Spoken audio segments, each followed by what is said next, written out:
and I'm delighted to say that 3 becomes 4 because this fella has made it down from the Northwest. If you're watching on YouTube and Facebook, good afternoon. We're not just coming to you live in talkSPORT, we're coming to you live on those platforms as well, so you can watch the show from the 17th floor of the news building as well as listen to it.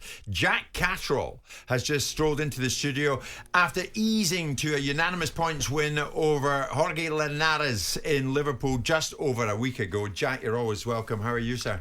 Yeah, very well, thank you, very well. Good to see you. How did it work out for you that night? It seems that you won and you won well. This was a great performance against Linares. Yeah, I felt like a cruise to a comfortable victory. 3-weight world champion, 4 world titles. So I was pleased with the fight. I'm always expecting more of myself, but comfortable win, and hopefully now we can push on to some big fights. What is the plan for you, Jack, like sort of moving forward now? What is the roadmap, let's say, over the next 12 months? I mean, there's that controversial loss that you had to Josh Taylor, and we've got to bring that up because I know it's a fight that you are still chasing. We don't know where you're at with that. Is it a world title you're looking for? Is it a return with Josh Taylor? I mean, where are you at? You know what it is, Spence? I've always dreamed and had aspirations of being a world champion, but the fans are demanding the fight. Constantly getting stopped in the streets still to this day. When is the fight happening? So I think it's a fight that still needs to be settled, but aside from Taylor, there is a lot of big fights in the division for me.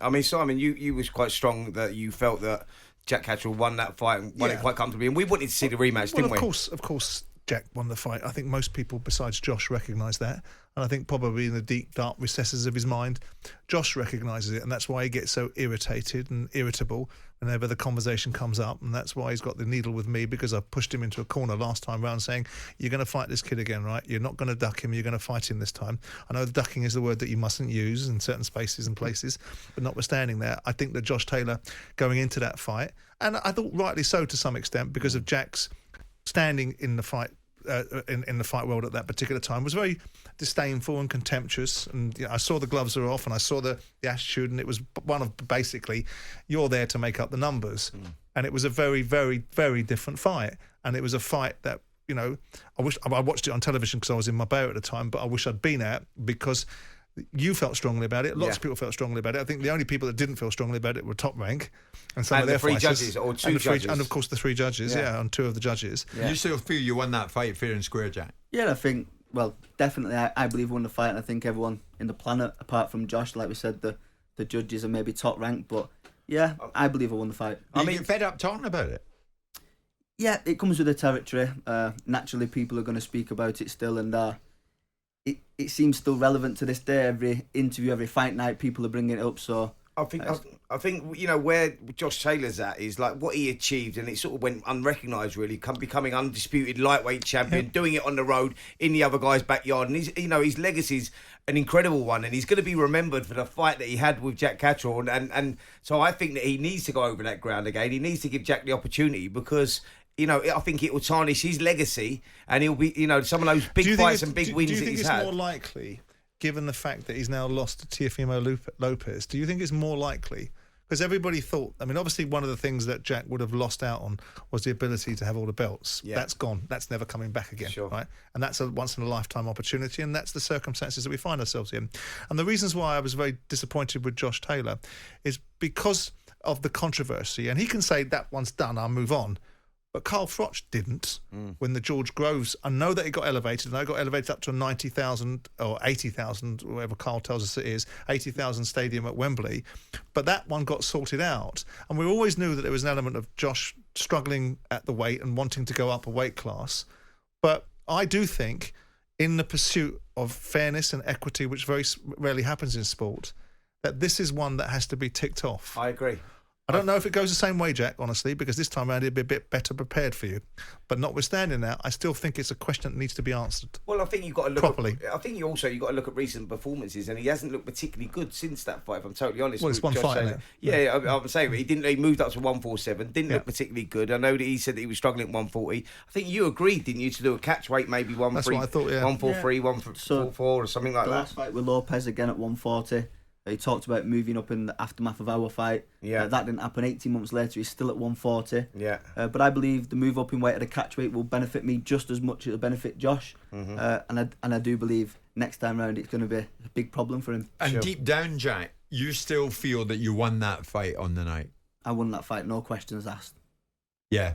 You and Taylor don't exactly see eye to eye, do you? I take it you don't like him. No, listen, it become personal after the fight. He said a lot of things, a lot of direct messages. There's been a lot of back and forth. I don't hold stuff too personal in the sport of boxing. It's a business, but I guess with me and Taylor, it has become a bit personal.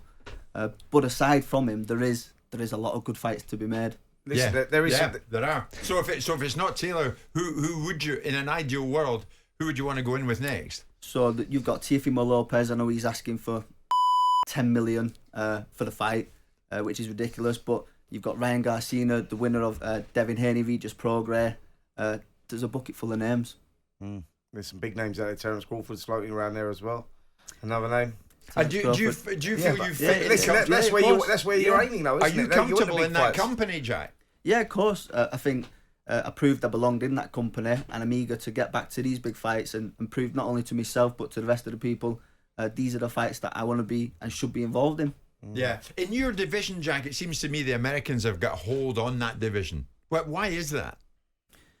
I guess that's just the landscape of where we're at right now. All the big fights are in America. I mean, me and Taylor is the only probably big domestic fight for me and him over here, but I'm happy to travel to America. If these are where the fights are going to be, then put me on a plane. Have your team had conversations with with his team at all about making this fight happen again? Because I know you were in conversations. Then it sort of seemed to have gone away. He went and boxed Teofimo Lopez. Where are you at with that right now? Is it a fight now that now he's been beaten again? Does he fancy the fight? Do you know anything about that? Yeah. So my understanding is Eddie Hearns had been speaking with Top Rank, and it's something that's ongoing now. I believe I've got a fight in February, so. The discussions are ongoing, and I'll be ready for it. Sure. And if not, you just want to focus on getting that world title? Yeah, of course.